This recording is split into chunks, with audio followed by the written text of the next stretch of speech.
Hi friends, welcome to my channel. இன்னைக்கு நம்ம வீடியோல பார்க்க போறது கார்த்திகை தீபம் ஸ்பெஷல் அப்பம். ரொம்ப சுலபமா சுவையா எப்படி செய்யறதுன்றதை தான் பார்க்க போறோம். பாருங்க, பார்க்கறதுக்கே சூப்பரா இருக்கு. வாங்க இந்த அப்பம் எப்படி செய்யறதுன்றதை பார்க்கலாம். இதுக்கு 1 கப்பு போல பச்சரிசி எடுத்திருக்கங்க. நீங்க ஆழாக்குல எடுத்தாலும் சரி, இல்ல மெஷர்மெண்ட் கப்ல எடுத்தாலும் சரி, இல்ல வெயிட்ல எடுக்கணும்னா நீங்க 200 கிராம் போல பச்சரிசி எடுத்துக்கோங்க. நான் சாப்பாட்டு பச்சரிசி தாங்க எடுத்திருக்கேன். நீங்க மாவு பச்சரிசி வச்சிருந்தீங்கன்னா அதை கூட எடுத்துக்கலாம். இப்ப இத ஒரு பாத்திரத்துல சேர்த்துருங்க. இப்ப இது கூடவே 1 டேபிள் ஸ்பூன் போல உளுத்தம் பருப்பு எடுத்துக்கலாம். அதாவது 200 கிராம் பச்சரிசி. 1 கப்பு பச்சரிசிக்கு 1 டேபிள் ஸ்பூன் போல உளுத்தம் பருப்பு சேர்த்துக்கோங்க.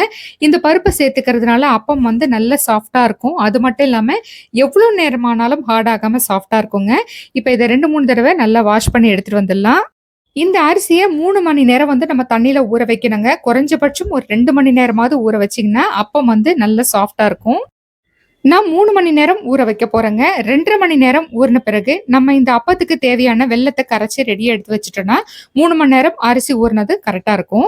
இப்போ 1 கப்பு அரிசிக்கு 1 கப்பு போல வெல்லம் எடுத்துக்கிறேங்க. மண்டை வெல்லம் தான் எடுத்திருக்கேன். நல்லா பொடியாக்கிட்டு சேர்த்துட்டேன். 1 கப்பு வெல்லத்துக்கு 1/2 கப்பு போல தண்ணி சேர்த்துக்கோங்க.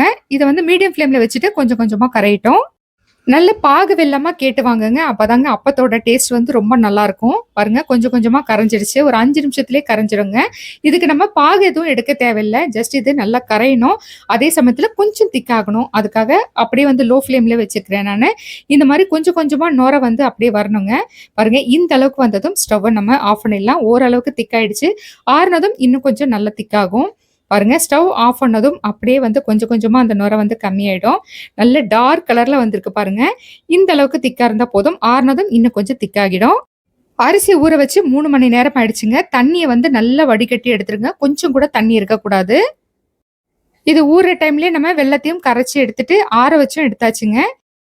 இப்ப இந்த அரிசியை மட்டும் நல்லா நைஸா அரைச்சு எடுத்துக்கலாங்க. கூட எதுவும் சேர்க்காதீங்க.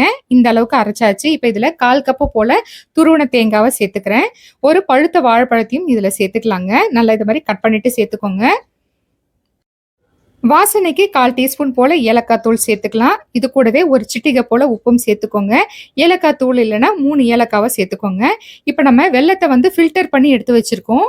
பாருங்க, இந்த அளவுக்கு திக்கா இருக்கு. இப்ப பாதி சேர்த்துட்டு நம்ம அரைச்சு எடுத்துட்டு வந்துட்டு அதுக்கு அடுத்ததா மீதி பாதியும் சேர்த்துடலாம். வெல்லம் கரைச்சு வச்சிருக்கோம் இல்லைங்களா, இது கரெக்டா இருக்கும். மிச்சம் எதுவும் வராது. பாருங்க, டார்க் கலர்ல வெல்லம் எடுத்திருக்கிறதுனால பாருங்க இந்த அளவுக்கு நல்லா நம்மளுக்கும் டார்க் கலர்ல கிடைச்சிருக்கு. இப்ப இதை ஒரு பாத்திரத்துல இதோட பதம் பாத்தீங்கன்னா தோசை மாவு பதத்துக்கு வரணுங்க. இப்ப இதுல நான் சோடா மாவு எதுவும் சேர்க்கல. இதை மூடி போட்டு நான் ஒரு 1 மணி நேரம் அப்படியே வச்சிட போறேங்க. இதை நீங்க உடனே கூட செய்யலாங்க. ஆனா 1 மணி நேரம் கழிச்சு செய்யும் போது டேஸ்ட் இன்னும் ரொம்ப நல்லா இருக்கும். கரெக்டா ஒரு 1 மணி நேரம் கழிச்சு நான் செய்ய ஆரம்பிக்கிறேன்.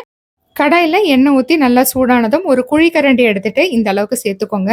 மேல கொஞ்சம் கொஞ்சமா பொங்கி வருங்க. இது மாதிரி பிளாட்டா இருக்கிற கடாய் எடுத்துக்கிட்டீங்கன்னா ஒரு 2, 3 கூட ஒரே நேரத்துல நீங்க பொரிச்சிடலாம். குழியா இருக்கிற கடாய் எடுத்துக்கிட்டீங்கன்னா நீங்க ஒண்ணே ஒண்ணு தான் செய்ய முடியும். அது மட்டும் இல்லாம குழியா இருக்கிற கடாய் எடுத்துக்கிட்டீங்கன்னா இந்த அப்பம் பாத்தீங்கன்னா கொஞ்சம் குண்டா வரும். அகலமான கடாயில செய்யும்போது அப்பமும் நல்லா அகலமா பறந்து விரிஞ்சு வரும்.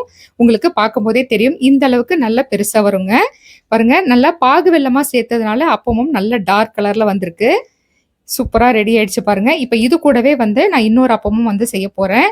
நீங்க 3 அப்பம் இந்த கடாயில செய்யலாம். அந்த அளவுக்கு கொஞ்சம் பெருசா தான் எடுத்திருக்கேன். நீங்க ஒரு பக்கம் நல்லா திருப்பிட்ட பிறகு இன்னொரு அப்பம் மாவு சேர்த்துக்கலாம். ஒரே நேரத்திலே 2, 3 அப்பம் சுட்டுலான்ட்டு நீங்க மாவு சேர்த்துட்டீங்கன்னா ஒன்னோட ஒண்ணு ஒட்டிக்கோங்க. அதனால ஒண்ணு சுட்ட பிறகு அதை திருப்பிட்ட பிறகு இன்னொரு அப்பம் சேர்த்துக்கோங்க. நல்லா சூப்பரா ரெடி ஆயிடுச்சு. இதே மாதிரியே நான் எல்லா அப்பமும் செஞ்சு எடுத்துட்டு வந்துடுறேன். 1 கப்பு பச்சை அரிசிக்கு உங்களுக்கு 13ல இருந்து 14 அப்பம் வருங்க. இதை விட சைஸ் சின்னதா போட்டீங்கன்னா ஒரு 2 அப்பம் எக்ஸ்ட்ரா வரும். பாருங்க, சூப்பரான அப்பம் ரெடி ஆயிடுச்சு. பாருங்க, 1 கப்பு பச்சரிசிக்கு இந்த அளவுக்கு அப்பம் வந்திருக்கு. நல்ல சாஃப்டா இருக்கு பாருங்க. அதோட ஓரங்கள் பாத்தீங்கன்னா நல்லா மொறுமொறுன்னு இருக்கும். சூப்பரான டேஸ்ட்ல இருக்கும். இப்ப நான் உங்களுக்கு பிரிச்சும் காட்டுறேன். ஓரம் நல்லா கிறிஸ்பியா இருக்கு. உள்ள நல்லா சாஃப்டா இருக்கு.